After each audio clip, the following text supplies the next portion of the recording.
Many thanks for joining us on today's edition of Joy Asanya Live. It's interesting to be here. So much is going on.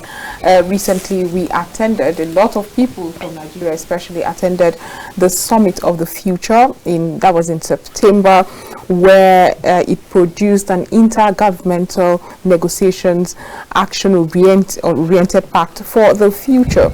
This pact had the sustainable development and financing that will give direction to how to implement the sustainable development goals and in new ways to ensure that especially youths, women, people in underserved communities have a voice. Remember that the Sustainable Development Goal has as its theme, no one left behind. Today, that's what we'll be discussing. We are talking implementation of this Pact of the Future. In the studio are gentlemen that would give us a sense of how we can localize this global and very important discussion. A lot of times we've talked about how it seems like the development is more around what happens globally, but how can we ensure that we have sustainable development in the grassroots? That's what my guest will be discussing in the studio. We have Daniel Black, National Head, Yali Network Nigeria. He's a regular here in the studio. Daniel Black, thank you for coming to today's edition of Joy Asanya Live. Thank you so much, Joy, and thank you for giving me the title of regular. It's always a pleasure being on your show. You are a regular, you must admit. We also have here Ibrahim Ilyasu. He is the Chairman, Partnership and Resource Mobilization Committee of the Yali Network Nigeria. Thank you for being part of the program. Thank you very much, Joy. It's a pleasure and I'm happy to be here. Gentlemen, it's an interesting one. Pact of the Future, and it has so much we would have to dissect, especially local impact. We'll be back after this short break to discuss more. Stay with us.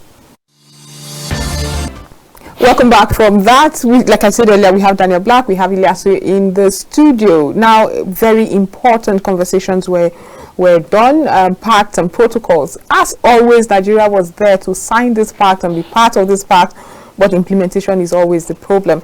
Let's get into the conversation. Daniel Black, Head Yali Network Nigeria. I would like to really know what you think has been. Let's start the conversation from what has been the problem so far in implementing these global treaties, alliances, protocols, and pacts, just like we just witnessed not so long ago. Yeah, Joy, thank you for that question. And I think our challenges have changed. The world is in a new platform now. It's in a new dynamics where there is technology, where there's AI, where there is a whole lot of new things coming into play. If you think of all the other pacts like the ICP, the International Conference on Population Development, the SDGs, and so many other conventions of the UN, you would find out that one of the major hindrances of implementation has been awareness and sensitization of the populace on their role and on the nitty-gritties of those pacts. These young people have not been aware of how to actively contribute to the achievement of this pact. And but you see, I would have said that we would also have that challenge with the Pact of the Future, which is just the most recent pact, the most recent agreement that has been made by the United Nations in the 79th UNGA. But I think that may not necessarily be the challenge, but it may now be adaptability of the young people to the agreements. Because you would agree with me that there has been so much buzz, there's been so much international communications, international engagement around the Pact of the Future, having people talk about it, having organizations begin to redesign their future, their long-term, mid-term and long-term plans around Pact of the Future. But the question right now is how adaptable are we in terms of artificial intelligence, in terms of cryptocurrency, in terms of the new world trends, technological advancements, and innovative advancements. How adaptable are we? How ready are we to adapt these things? Because I kid you not, most of the implementation strategies that will be geared towards achieving the Pact of the Future will be towing these lines. We'll be talking about electric cars, we'll be talking about green energy, we'll be talking about crypto, we'll be talking about innovation. How ready is Nigeria to tow this line? You know that Nigeria, we are still grappling with opening new refineries that are still refining crude oil. We are still talking about converting to CNG. We are still in an economy where we are grappling with so much inflation. So most of these things are problems that the advanced world has gone beyond. So now that the pact of the future has come, and the advanced world, the Western world, the developed countries already are keying into re-strategizing to implement the pact of the future in their economies. The question is, the developing countries, the third world countries, will they maximize, will they use a leapfrog method where they can jump all the different stages that these other advanced worlds have gone through, or will we still be trudging behind, trying to catch up, using technology, using methods, using platforms that have already been used and discarded by third world countries? So the Pact of the Future is a very beautiful document, is a very beautiful agreement. My question now, my thoughts, as you have asked, is how adaptable, how ready are we to ensure that we can meet up with the requirements of implementing this Pact of the Future? Well, let me take the conversation to Ilya. So, I mean, you engage a lot with young people, with people in underserved communities and all of that, which I applaud you for. It takes a lot of work for some of us who have also delved in that sometimes. So what would you say the biggest problem is? Government signs treaties, government decides the policy direction for these individuals. What would you say the biggest problem is in getting the implementation of it to the grassroots? Okay, thank you very much. Joy, I think I agree with Black, as you rightly mentioned, the adaptability. You know, we have a lot of gray areas that we need to fill in and also, you know, address in terms of awareness and in terms of, you know, those factors that will actually help in, you know, implementing those policies and treaties. So I feel we, as a government or as a nation, Nigeria needs to address its immediate challenges. We are talking about AI, we're talking about, you know, a lot of things that the developed countries have shifted away, but as a country, we're still stuck, you know, with some of these issues. So, you know, when you go to the grassroots, you have a lot of issues, like, for example, power is one of our biggest challenge. And the things we're talking about at the global stage, you know, they've gone beyond power, they've gone beyond AI, you know, it's so many things are evolving. So as a country, I feel, you know, at the grassroots level, there are a lot of issues that the government and everybody involved in the development space need to address before we can see ourselves properly implementing these treaties that have been signed, you know, at the global stage. So I feel, yeah, a lot of awareness and also interventions that are addressing those challenges. Power, we need a lot of skill empowerment programs to address skill gaps, because we need that. Our youths are actually, you know, deprived of some of those skills that they might need to, you know, excel in those areas. So I think these are among the few issues, and if properly addressed, would definitely mean that Nigeria is moving in the right direction. Black, this is a very interesting thing he has said. So much has to be addressed before we even get to international treaties. Some of us had some culture shock of some sort when we went to New York and everything seemed so properly organized. And you ask yourself, these are individuals who are looking at their environment and thinking for Africa. But the beauty is that for once in a very long time, we had a pact that young people were able to contribute to. Now let's get to contributing to that pact. Do you think we would see that relevant push from government? Largely, it is government that will see us moving forward. If government seems to have that political will, we would see a push. Okay, yeah, Joy. So let's get it straight here. When you say contribution, yes, there was contribution of young people. The question now is, what percentage of that young people's contribution was from Africa, was from Nigeria? Right. So when the regional consultations were going on, we saw a very, very vibrant, in comparison to the Western world, in comparison to other continents, there was very massive interest, there was massive contribution, there was very aligned contributions to the conversations from on the Western world. But when it came to the African world, when it came to Nigeria, we had little or less contribution to the current pact. But yes, let's agree that there was contribution of young people, because to some extent, the agitations of young people around the world may not necessarily be the same, but has some similarity. So let's agree that yes, there was that contribution. But you would see that the Pact of the Future emphasizes on meaningful youth engagement, going beyond just telling them how you want to engage them, going beyond just bringing them to the table, to the point of asking them, not just even asking them, to the point of them leading the conversation on how interventions, on how the future needs to be designed. So we now come back to Nigeria and look at what is the current engagement, what's the current participation of young people, and you give it to this current government. There are quite a number of young people that have been engaged in this current government, and the question now is, how are these young people maximizing the opportunities, their places in the and yes, some of them have been doing, like we remember that before the Summit of the Future, we had engagement, a high-level technical session on youth on Summit of the Future, where young people were brought in together to throw light and guide the Nigerian delegation on the negotiations they are going to do in the Summit of the Future. I dare say that these are engagements that have not come up before. We just used to sit and hear that people go to UNGA, go to COP. Currently, there is a streamlining process being done to streamline those people that will be representing Nigeria at the Conference of Parties in the Climate Action Program of the United Nations. That's the COP29. And there is, and if you go on to that side, there is an intentional invitation to young people to apply, especially from the global south. And I was really interested and impressed that I'm actually talking from Nigeria. I'm not even talking from Nigeria. Nigeria, the NCCC, that's the Nigerian Council on Climate Change. They set up a site where they've asked people to apply to be accredited to attend COP, right? And they intentionally have invited young people to apply to be part of this. Or how be they've asked that you give justifiable reasons why you think you should be part of the delegation of Nigeria to COP, right? So I would say to some extent that we've had engagements. The next question is what is the result? What is the output of these engagements? And these engagements, how serious have the government taken it?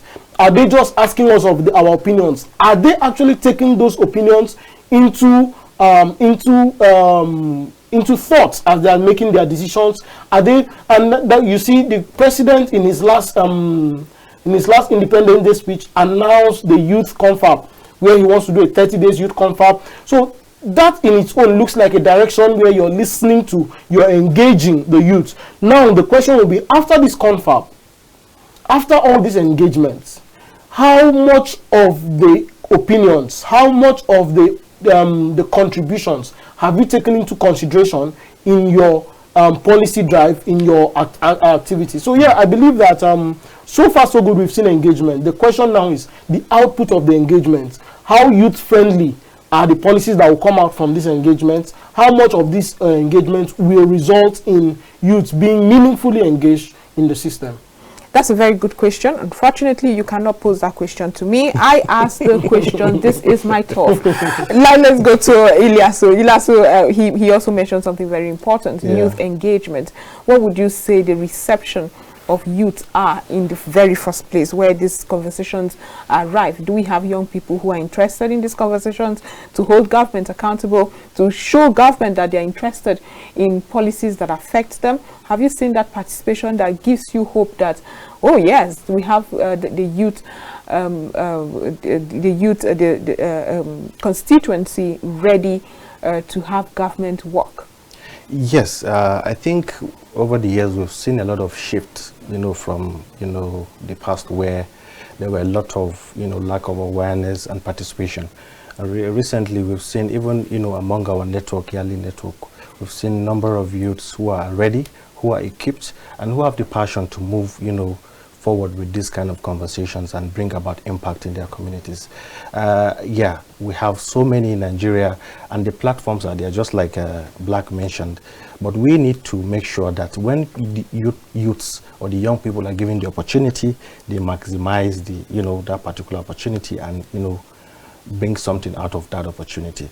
And that is what we need to start looking at. But we have thousands of youths out there who are doing amazing work, who are utilizing so many platforms. The Yali platform, there are so many out there, but we need to do better in terms of being responsible and accountable in what we do as youths, because people will be looking at us.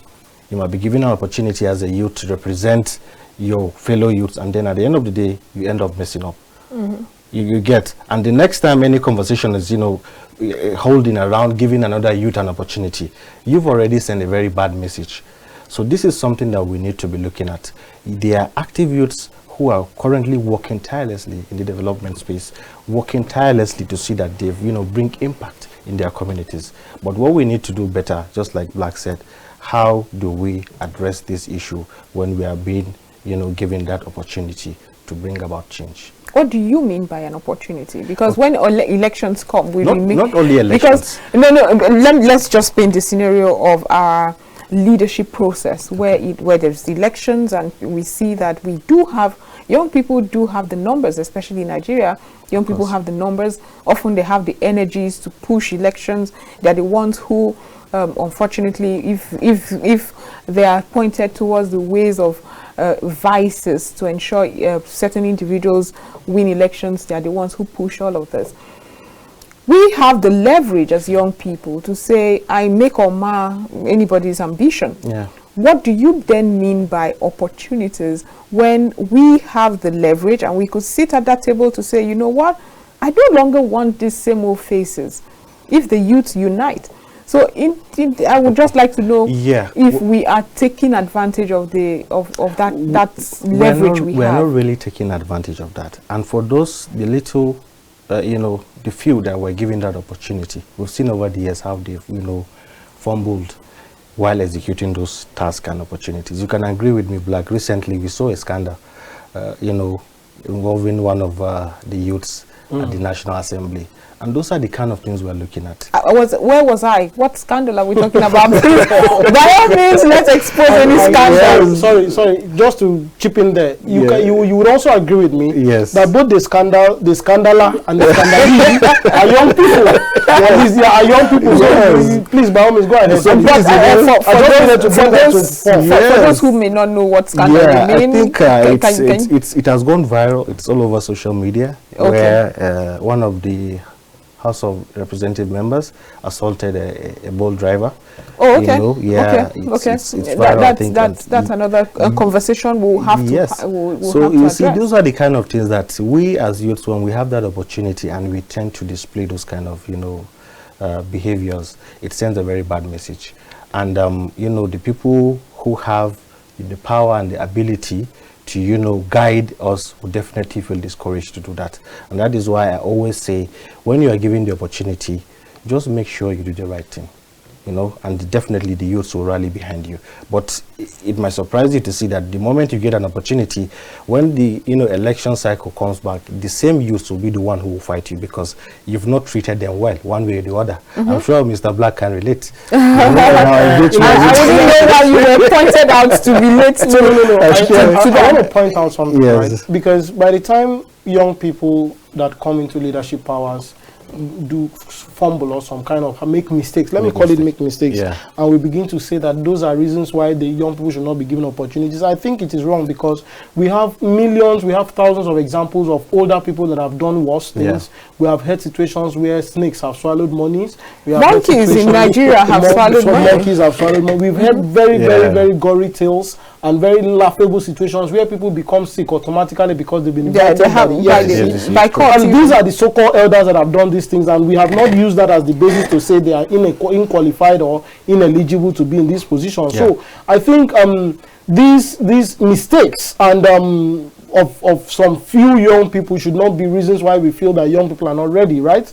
And when we come about opportunity, you see, despite whatever the opportunity being we think is in place, there is a process to things. Nigeria runs a democratic system that has been skewed intentionally against the young people in terms of the process of coming to place of power, from how the people, the elected officials are being elected, and then they now are in turn responsible for people making appointments. So you see that from the election is as important. You cannot say, let me just sit down and then I'll be appointed. If you do not play a critical role, if you're not if you're not in the good books of the person being elected, you cannot even be appointed. So definitely. We have a democratic process, we have an electoral system that has been skewed directly to hamper the rise, the growth of young people. Look at the financial implications of contesting for an election. Look at the emotional and even physical strenuous activities. A young person, for example, that is looking for position in probably a senatorial seat, look at the amount of consultations he has to go around his senatorial seat, and sometimes even beyond his senatorial constituency, just be able to clinch that seat. And this probably is a young man that is still maybe working, has a 9 to 5. This probably is a young man that has a family where he's grooming. You see, so this young man may not even be able to meet up those conditions that he needs to win an election. Meanwhile, an old man that all his children are now adults, probably outside the country, and he has all the time in the world, he's probably a retiree and getting pension. He can afford to tour the country and do consultations. He can afford to call his retired friends and then raise money and all of that. So you find out that most of that, it goes back to the roots. It goes back to the fundament, the foundation at which these things were created. And if we must talk about opportunities, we have to go back to the foundations at which these things were created. As young people, yes, I would say we've done a while. We've taken the first step. They say the journey of 1,000 miles starts with one step. With the not too young to run bill. Yeah. And you saw in the last political dispensation, in our last conversation here, we're talking about women being given free slots. In as much as my sister here said that wasn't enough, and I agree that wasn't enough, but I feel that is an action, that is a step, that is to show that something is being done, the conversation is on the table, right? Yeah. So I think that why I brought this up is, yes, there are opportunities, but we have been rigged not to be able to access those opportunities. We are disadvantaged. Right? Yes, to be able to access those opportunities. So we really need to stop looking at the opportunities and start looking at the pathways to those opportunities. Yes, I agree. You know, when I listen to young people talk about opportunities that should be handed to young people just because they are young people, I feel a certain way. This conversation will continue after this short break. I still have so much to discuss when it comes to young people, especially after these global alliances, treaties, and recently a pact of the future and the future generations. We'll be back after this to discuss more. This is still Joy Asani Live. So one of these days, I will have a behind-the-scenes segment where you get to hear conversations that happen before we come on air. Well, we are still talking about young people, how we can ensure that young people pay attention to what government is doing, participate in governance, and also contribute to initiatives that will bring that intervention that will help them. In the studio, we have Daniel Black. He's the head Yali Network, Nigeria. We also have Ibrahim Ilyasu, who is a lot of things right now, but in my defense, I actually was given a very long list of things. Well, he's a chairman partnership and resource mobilization committee of Yali Network, and he works in the development space, the health sector as well, yes, and so much more. So forgive me if that portfolio was too much for my mouth at the moment. So I think the conversation was to you where I was talking about opportunities, the leverage that young people do have in terms of numbers, energies, and we have everything, and yet we still expect opportunities. So while he has mentioned that we should have young people who are more interested, and it does not necessarily reflect young people when we see people we consider young in governance and leadership and they do not represent us well. What would be your thoughts on the subject matter of, okay, so you come to a leadership role and this is something we've been advocating for, and you do not do us well, and we're quick to say that does not mean you can generalize, you're not a young person. Are we putting pressure enough for young people to know that when you do get there, because you have kicked the glass door, it's a big deal for others? I think, Joy, for me, in my assessment, young people in Nigeria are not ready. That's my own assessment, Black. I'm sure you will not agree with me, even though we've done. And it's okay if he doesn't. Yeah, it's fine. You know, we've done a lot and we've come a long way. But with what we've been seeing and the reports we've been getting, you know, it's very good for one to evaluate, you know, the performance of young people and also try to place them where they are. And we've seen over the years young people given opportunities, and they are always at the forefront of, you know, bad practices and what have you. So I want to say this: we really need to do more, and there's a lot of work to be done if we really need to be in those positions. We have to do more. You know, not just the opportunity to be handed over to you, but when you have the opportunity, what do you do? he was mentioning something about, we cannot look at what others have been doing and judge the rest. Black, you only get to measure when you have some indices or metrics to measure with. And from what we have on the ground, it's not really making sense. It's not really looking well for us. And that is why, let me quote the former president, Muhammadu Buhari. He said, Nigerian youths are lazy. Lazy Nigerians. Seriously. Yeah. I cannot believe you just reiterated that. So, I remember when the president came up with everywhere we wanted to chew him raw. Because truthfully, when you do see the Nigerian youths in other spaces, we are usually very resilient and hardworking. Yeah, that's all my perception of this. And I feel, we can do a lot better. Before we bring Black, who seems too eager to speak, I would like to ask what your reception has been. I remember the conversation around during the election period. We were talking about Sean financial what's it called now? Vote buying? Vote buying. I've forgotten the phrase we use. Inducement, yes. Shun financial inducement. Ensure that you vote your conscience. Look at the credibility of these individuals and all of that. But when you saw the elections, were you impressed that our advocacy even touched? There was anybody who even got... Joy, if elections are to hold tomorrow, people will still collect money and they'll vote for those who paid for those votes. It's very, very unfortunate. Why? Poverty? Yes, because unfortunately we weaponize poverty in this country. You get people, get to do things for as little as 1,000 naira. You get, and it's very sad. We just saw recently in Edo State elections. Of course, the governor was very frustrated. We're just lying to ourselves, saying we need to do better, but we are not far from where we were yesterday. We are still in the same space. People will still collect money. 2027, if there's no taking, people will still collect money and vote for those who paid them. So that's just the sad reality. Oh, okay. That's a very bleak reality that he's painting, a projection that I really hope that we won't have to tow. But what's your thought on it? Yeah. No. See, the conversation here, right? It's okay for us to differ, but I think I am very confident in my belief that Nigerian young people are not lazy. And thank God he mentioned that before you make conclusions, you use indices, you use data. My question to him, and not just him, every other person that is of that opinion, is what is your data? What is your data representation? Nigerian young people less than 35, make up 70% of the population of Nigeria. How many young people are you using to judge the laziness of Nigerians? Have you seen the number of young people doing excellently well outside Nigeria? Have you seen the innovative, if you go into the streets, have you seen how many young people are toiling day and night? If Nigerian young people were actually lazy, with the rate of inflation going on in Nigeria, you would hear of people walking on the streets and falling down and dying. You would hear of young people committing suicide. The suicide rate should have tripled, if not quadrupled by now. But young people on everyday basis are expanding their grit and ability to adapt to even a harsher economy.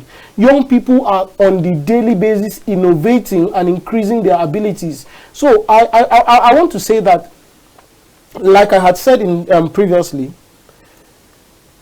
the opportunity distribution mechanism has been rigged from the start, to a point where the few young people that have been given opportunities, I dare say, are not a true representation of the abilities of the actual number of young people in Nigeria. Before these young people have been given these opportunities, what was their role? How did they emerge? Did they emerge as a result of being children of elderly older ones that are already in power? Did they emerge as a result of being slots of older ones? Or did they emerge as a result of a meritocracy system? Did they emerge as a result of, okay, we are looking for a special advisor on tech? Did they emerge as a result of their tech savviness? Or did they emerge as a result of the little of mediocrity? So the question now is, what is the data we are using to call Nigerian youths lazy? Because I can point to you data of young people outside Nigeria, Nigerian doctors that have left the shores of Nigeria and are doing excellently well in UK, doing excellently well in US. I can point to you engineers, I can point to you many other professions that are outside Nigeria, and they are being praised on a daily basis. Within Nigeria, like I've told you, the suicide rate is not increasing because we are hearing of inflation. You are not hearing of people. Have you heard of a chaos in Balogun market or in Maitama market or in a market there because they said people went to look for food to eat and they've died? Young people are still going on a daily basis and hustling and working day and night to ensure that they earn legitimate he does have a point. He does. But I don't know if that's the proper measurement for how resilient when it comes, especially when it comes to Nigerian youth in political participation. That's exactly what we're talking about. You know, we have a lot of people outside politics doing extremely well in the tech space. We do have them, young people. So probably we should say Nigerian youth in politics. In politics. That's what we're talking about. Please, we should be and those are the positions where, like you said, distribution or opportunities are being distributed to the elites.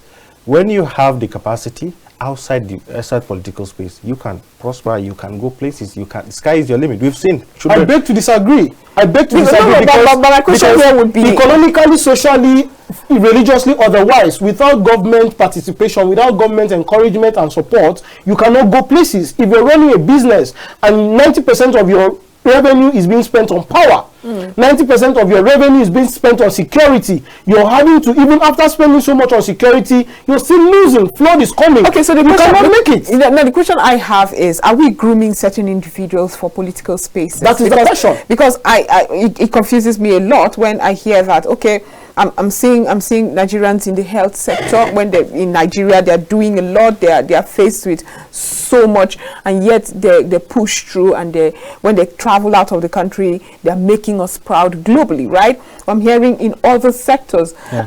Is there some WhatsApp group I'm not aware of? Joy, don't jump. Even politically, Nigerians that have gone to legitimize, that have gone to be legal citizens in other countries are doing well. The current Nigeria. So what is the problem? Again, gentlemen, I asked the question. So at this point, I'll just ask you the question that you just posed. What is the problem with Nigeria? That is what I wanted. You know, I want. I would rather have you. No.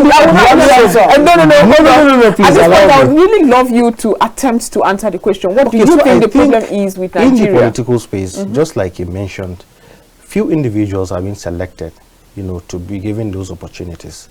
And based on what we've seen over the years, you know, it has not really worked, and there are a lot of gaps. And that is exactly the point I was raising. You know, there are a lot of gaps, and I feel we can do better. Black, I can tell you, we have scenarios or instances where children of nobody came into the political space, and today they are, you know, being recognized all over. Okay, gentlemen, we do have a caller. Let's hear what he's got to say. Hi, good evening. Thank you so much for joining us. Yeah, good evening. I'm Gideon by name, calling from Lagos. It's wonderful to hear from you. Please tell us what your contribution or question is. Yeah. Most of these implementations is just like when we are having an educated illiterate in this country. Okay, go ahead. Yeah, that they possess that certificate. As a doctor in this country, they have that certificate. They have master degree background, but they cannot go out there to practice what they learn. I struggle to understand how it fits into the conversation. See, the way we are having the wrong policy, implementation of their policy, it's not working out. When they are putting the wrong people in the right, if they are putting the wrong people in the wrong position. Right. And that is why we are not seeing implementation of these policies? Yes. See, there is difference between education having that certificate, and education developing your brain and your mind. Right. See, the best ministers in this President Tinubu administration that can point out. It's Minister of Aviation. A lawyer. Right. A lawyer. Look at the way he's performing in the aviation sector. Because he's educated. That is what we call education. Right. Okay, so what you mean is he's doing well because he has developed himself, gotten acquainted of the sector, and contributing better? Yes, that is what we are saying. Yes. You go out there, you see, most of these people, they are educated. They go outside the country. They go and have treatment outside the country. Okay.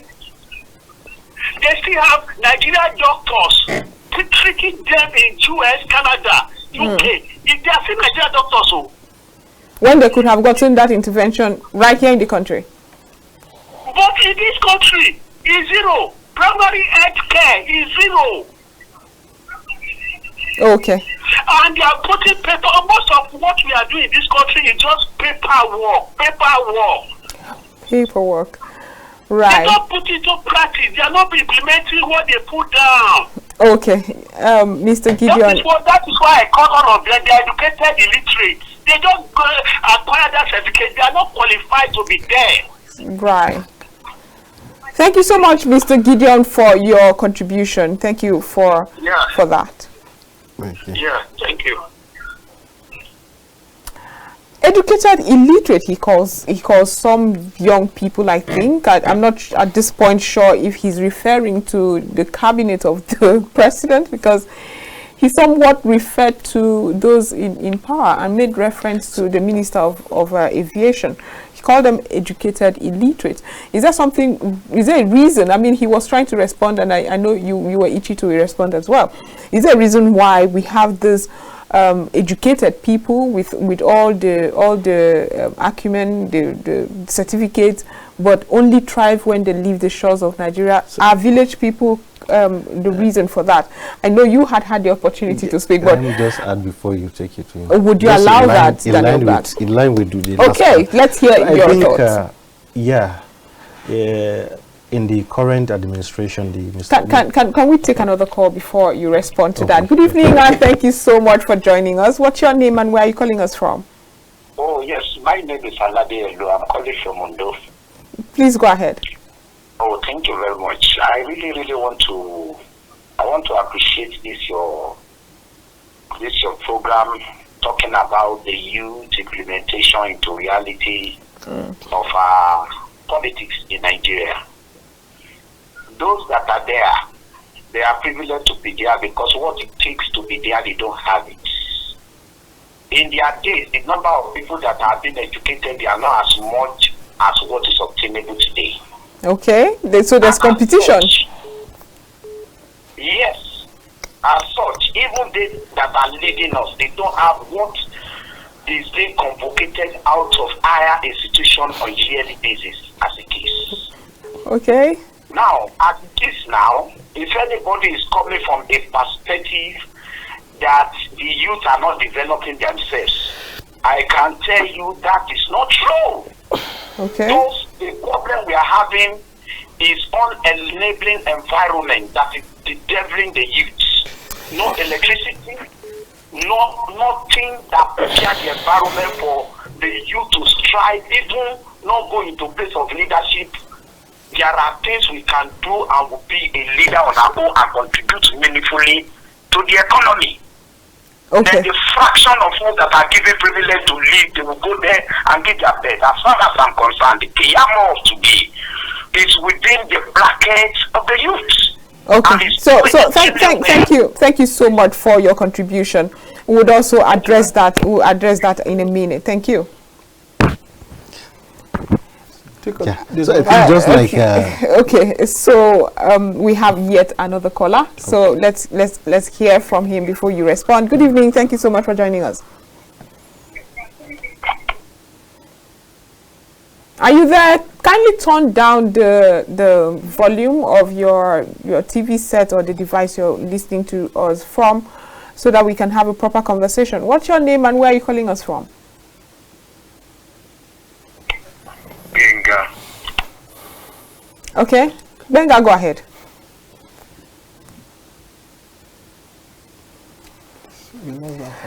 Okay, it seems Benga's network is bad, so we continue the conversation. Yes. He was talking about not, I mean, the last caller especially was talking about not.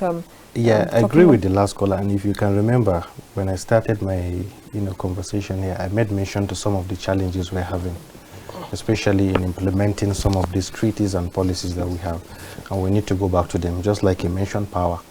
Without power, there's a lot of things we can't achieve as a nation, and the youths might not actually be placed in that particular position. Just like other youths across the world. So, and also in response to the the first speaker, or the first caller rather, he also made mention of educated illiterates, and I want to point this out. In Mr. President's cabinet, we have people who have done they've been doing amazing work in their careers, and people who have a lot to give for this country. Let me give, for example, the Minister of Health and Social Welfare, somebody who has brought in his initiative in Nigeria, the Health Sector Renewal Initiative, through the SWAP. But one of the problems we might have with implementing some of these policies is the system itself. It doesn't really, give the enabling environment for some of the policies we have, and as such, it takes a lot of efforts, and also it's sometimes difficult for us to bring these policies into reality, and the impact will be felt at the grassroots level. So there's a lot of things at stake, and for us to understand, or for us to get the answer, we need to look at those little issues that are actually affecting the system. Not just the youths. The youths might have things that might actually affecting them or making them not to prosper, and also the system itself. What component of the system do we need to look at which might actually help the youths in their journey to be able to be in those positions, opportunities, not necessarily you being son of somebody, or you being part of this party. You don't have to be known if you have the capacity for it. Yes, exactly. So we need to look at all those components and see how we can make them work for us as a nation. So in the final analysis, because we're really running out of time, Daniel Black, what your thoughts on what was discussed, especially with the questions that was raised during the calls? Yeah, so based on the questions and based on what my brother here has mentioned, see, first, there are three things I'd like to set straight here. When we talk about opportunities being given to young people, please do not see it as being entitled. Young people are not entitled. Young people, it is their rights, right? These are things that naturally should be made available, and it should now be an option that a young person comes of age and says, this is the line I want to toe. Young people should not be beaten and forced into a particular line because they lack other options, because this is the only thing that they have seen to do. So when we talk about opportunities being given, when we talk about a level playing ground being given in politics, in business, in cost of living and every other thing, it is not an entitlement. It is not a gift. It is a right that everybody should come of age and have the luxury of choosing, of option, of saying, this is what I want to do, right? And that is one thing I want to set straight. Secondly, I keep on saying that the young people that so far so good have come of place. Yeah, we have young people that have also done excellently well in their offices, that are doing well. But I want to say that each time we have these conversations, there is an emphasis on the young people that have been given opportunities and have mishandled these opportunities. My question is, why have we not placed this emphasis on the so-called old people that have also mishandled opportunities, and why have we not said on the basis of that we are not giving them opportunities again? And then you now come to look, if you use data to make this analysis, first data I want you to look at, in terms of the young people, the number of young people that have been given opportunity to lead and in political spaces, if you compare them to the number of young people waiting to show their capacities, it is a very minute fraction. Exactly. They cannot be a proper representation of the abilities of young people. You cannot say because this 0.0001% of young people did this, that therefore means that the 99.999% will also do this. So I need us to understand that we cannot keep on hammering on the mistakes, on the flaws of a very minute fraction. There are so many young people, which we have all come to agree, outside the shores of Nigeria, beyond politics, that are doing excellently well. And if these young people have given the conducive environment, are given the level playing ground to come into politics, I am sure they will transmit even their excellence in other fields into politics.